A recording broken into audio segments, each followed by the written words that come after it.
seram.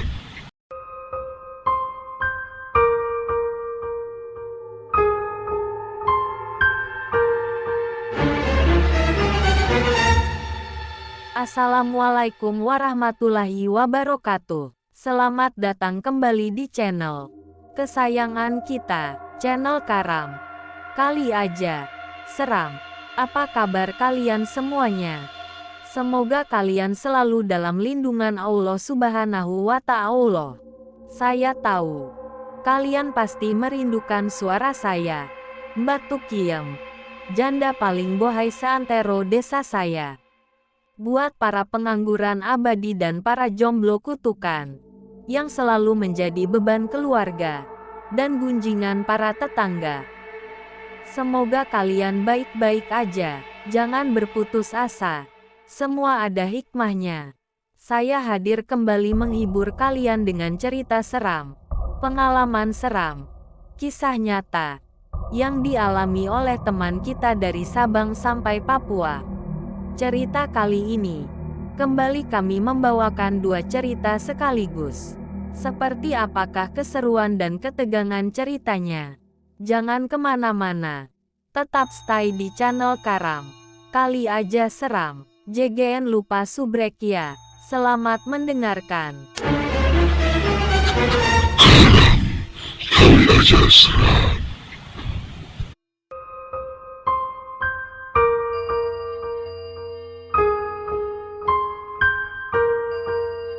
Cerita pertama, berjudul Bandara Berhantu. Selamat mendengarkan.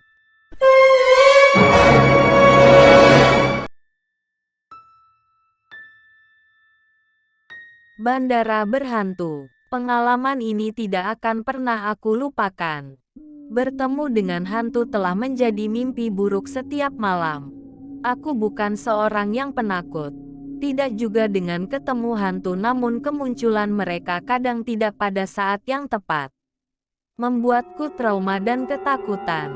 Mengalahkan daya logikaku bahwa mereka itu tidak nyata. Kejadian ini terjadi ketika aku baru saja pulang dari kampung halamanku, Palembang. Dari Bandung aku pergi ke Jakarta dengan travel menuju Bandara Soekarno-Hatta dan kira-kira sekitar jam 23.30 malam. Aku sampai di bandara. Kulihat, hari itu tidak begitu ramai, malah bisa dibilang sepi. Setelah check-in aku masuk ke ruang tunggu. Saat itu pesawat yang di parkiran kosong. Kulihat jadwal penerbanganku jam 2.30 pagi. Aku harus menunggu cukup lama di sana. Mataku mulai mengantuk. Aku mulai melamun sejenak. Alasanku pulang ke Palembang adalah untuk menemui ibuku yang masuk rumah sakit. Ingin rasanya aku segera sampai di sana. Maka dari itu aku mengambil penerbangan yang paling cepat hari itu. Aku terbangun sejenak. Kulihat sebuah pesawat mendarat dan sayangnya itu bukan pesawat menuju ke Palembang. Aku kembali ke posisi kesemula dan memeluk tasku lalu memejamkan mata. Entah berapa lama aku tertidur. Dan tiba-tiba aku terbangun. Suasana di sekitarku sangat sepi. Aku melihat tidak jauh dariku duduk seorang bapak tua yang sudah tertidur pulas. Kulihat jam. Keberangkatanku hampir 1 jam lagi.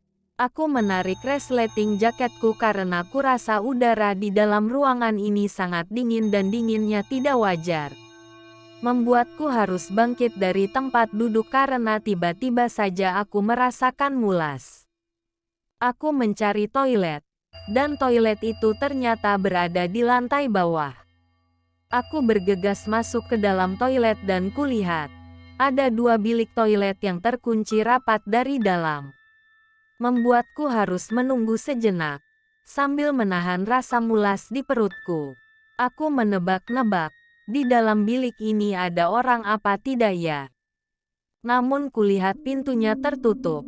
Pintu toiletnya dilapisi kaca tapi dihalangi oleh sesuatu yang agak buram. Aku menunggu di antara pintu toilet.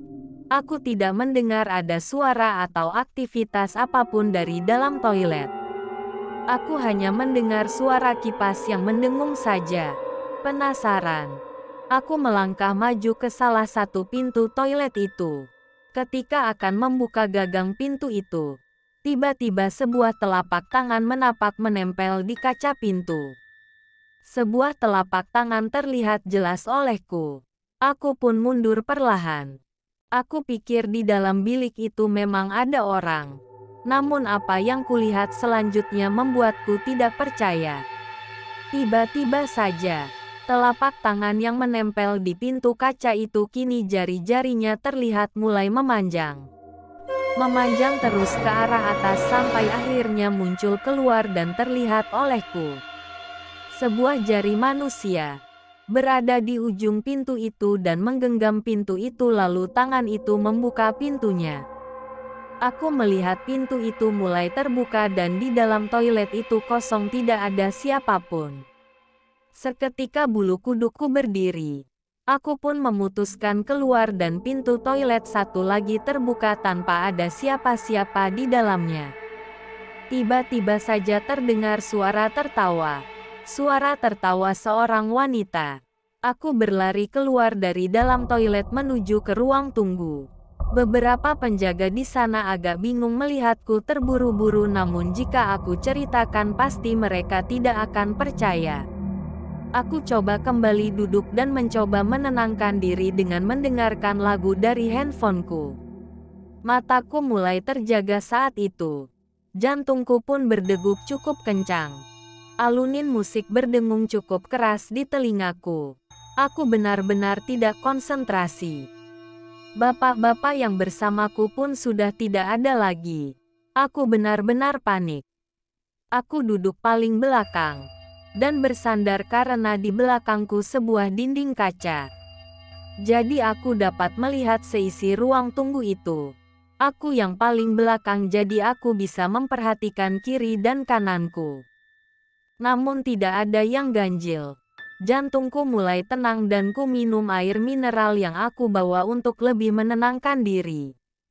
Setelah aku minum dan menyimpan botol ke dalam tasku, tiba-tiba ada yang menepuk-nepuk pundakku dari belakang. Aku terdiam dan tidak lama, pundakku kembali ditepuk dari belakang. Aku benar-benar tidak berani untuk menoleh. Tidak mungkin ada yang menepuk pundakku dari belakang karena jelas sekali di belakangku itu hanyalah tembok kaca. Dan di kanan kiriku jelas sekali tidak ada siapa-siapa. Tepukan itu terus-menerus menepuk pundakku sampai akhirnya aku coba untuk berdiri dan astaga, pundakku ditahan oleh sebuah tangan. Aku merasakan sebuah tangan mencengkram pundakku dengan sangat keras. Untuk berdiri pun sangat sulit. Tangan itu mencengkram dan menahan pundakku. Aku berusaha melepaskan cengkraman itu dengan menggerak-gerakkan badanku. Namun tetap tidak bisa. Aku pun memaksakan diriku untuk berlari dari tempat dudukku. Aku pun terjatuh. Aku lihat ke belakangku, tidak ada apa-apa. Aku segera pindah ke dekat pintu yang ada penjaganya. Untungnya pesawat menuju Palembang sudah datang. Tidak lama dari kejadian itu, aku masih beruntung tidak melihat sosok wajah atau wujudnya. Namun hanya tangan saja. Aku sudah ketakutan dan sejak saat itu aku tidak berani lagi untuk melakukan penerbangan pagi.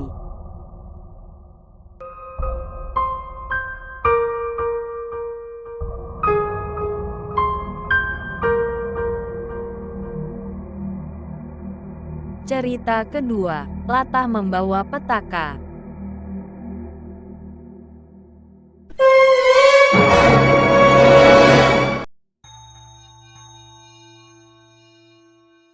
Latah membawa petaka. Namaku Eka, aku seorang mahasiswi. Entah sejak kapan aku menjadi orang yang latah. Yang aku ingat, sejak SMA aku sudah dikenal latah oleh teman-temanku dan karena itu jadi sering dijahili. Aku hanya akan latah ketika aku kaget, tapi masalahnya aku gampang sekali kaget. Biasanya aku akan mengatakan kata-kata yang tidak pantas atau kata-kata kebun binatang ketika latah. Namun pernah suatu ketika aku latah. Aku tidak menyebut kata-kata tersebut. Malah menyebutkan sebuah makhluk halus yang ternyata hal itu membawaku kepada sebuah kejadian yang menakutkan. Saat itu aku baru pulang kuliah, sebenarnya aku sudah selesai kuliah dari sebelum maghrib. Namun aku nongkrong dulu di kosan teman di Patiukur. Tidak terasa sudah jam 11 malam lebih. Karena sudah larut, aku pun berpamitan dengan temanku lalu mengarahkan motorku menuju rumah. Aku ingat udara malam itu di Bandung sangat dingin. Jalanan masih agak ramai dengan mobil. Namun jarang sekali ada pengendara motor. Karena terlalu fokus dengan dinginnya malam, aku jadi lupa kalau dari kemarin aku belum sempat mengisi bensin motorku. Aku pun baru teringat ketika sudah setengah perjalanan. Karena seingatku di depan sudah tidak ada lagi SPBU yang buka. Aku pun memutuskan balik arah ke SPBU yang buka 24 jam yang tadi aku lewati. Ketika sampai, aku tidak langsung mengarahkan motorku ke tangki pengisian bensin, melainkan menghentikannya dulu ke pinggir untuk pergi ke toilet. Udara dingin membuatku ingin buang air kecil. Suasana SPBU saat itu sepi dan sunyi. Hanya ada sebuah mobil sedan yang sedang diisi bensinnya. Karyawan yang berjaga pun hanya 2 orang. Satu sedang mengisi bahan bakar mobil sedan itu dan satunya lagi sedang duduk santai di kursi. Setelah menanyakan arah toilet, aku pun berjalan dengan cepat karena udara sangat dingin. Aku juga sudah kebelet. Ternyata arah toiletnya menjurus ke arah paling belakang dan toilet itu berada tepat dengan kebun kosong. Aku berjalan ke arah pintu toilet. Namun tiba-tiba, pocong. Ternyata sebelum aku membukanya, pintu toilet itu sudah dibuka terlebih dahulu oleh ibu-ibu. Iya pocong.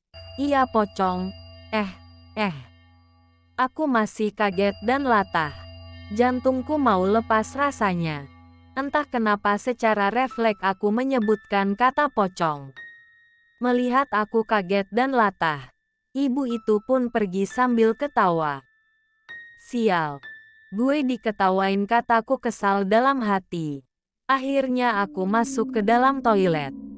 Agak takut juga sendirian di toilet umum di tengah malam. Mana salah satu lampu toilet ini mati lagi. Tapi ya mau gimana lagi. Aku pun secepat mungkin menyelesaikan ritualku.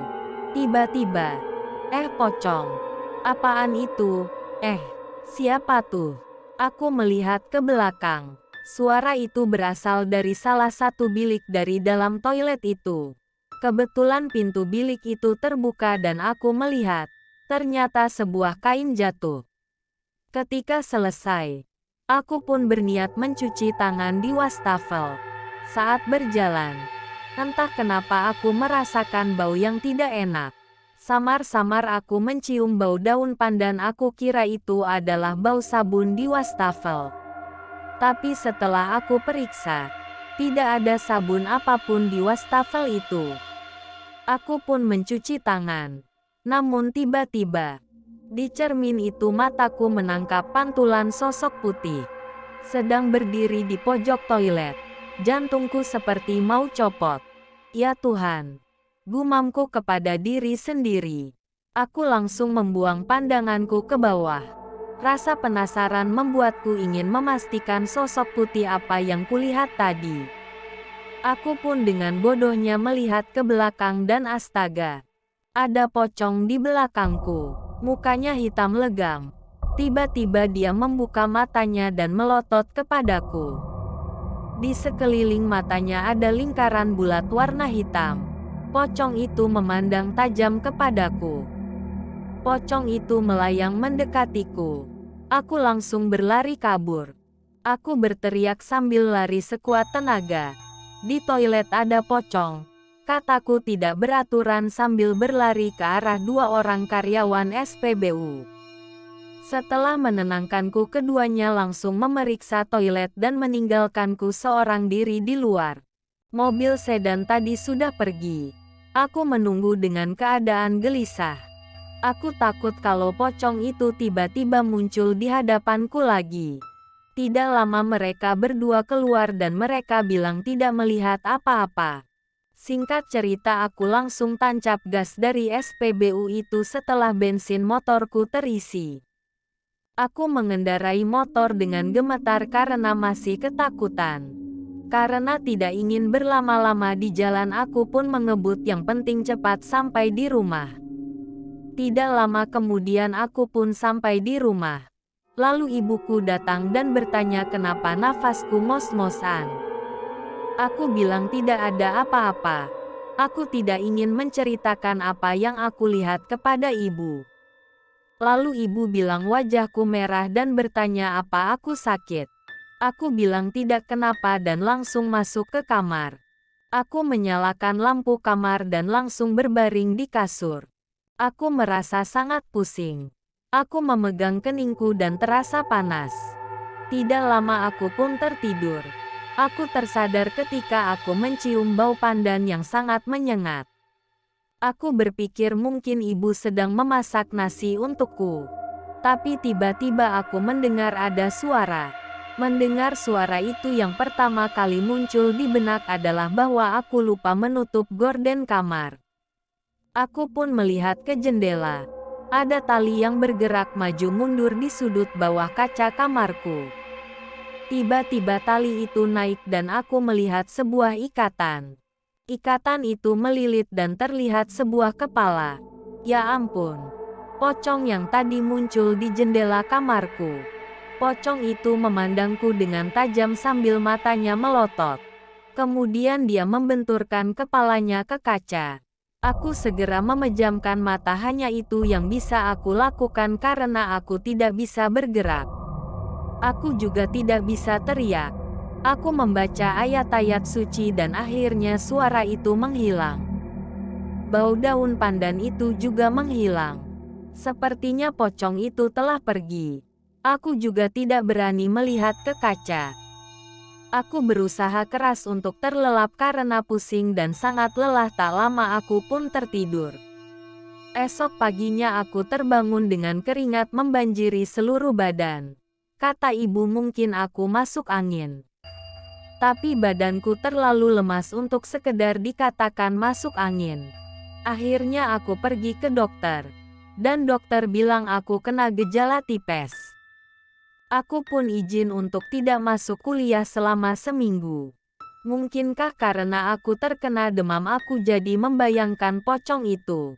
Setelah merasa sehat, aku pun kembali ke SPBU itu dan mencari tahu. Baru kemudian aku mendapat cerita. Kalau di kebun di belakang SPBU itu pernah ada jenazah laki-laki yang dibuang. Jenazah itu baru ditemukan setelah meninggal selama 3 hari. Kalau kata temanku yang bisa melihat makhluk halus, jangan suka menyebut makhluk halus. Apalagi di tempat yang gelap dan angker karena itu bisa menjadi sugesti dan didatangi langsung oleh makhluk halus tersebut. Tapi bagi yang penasaran dan mau lihat makhluk halus itu, ya banyak-banyak aja menyebut makhluk halus tersebut di tempat gelap.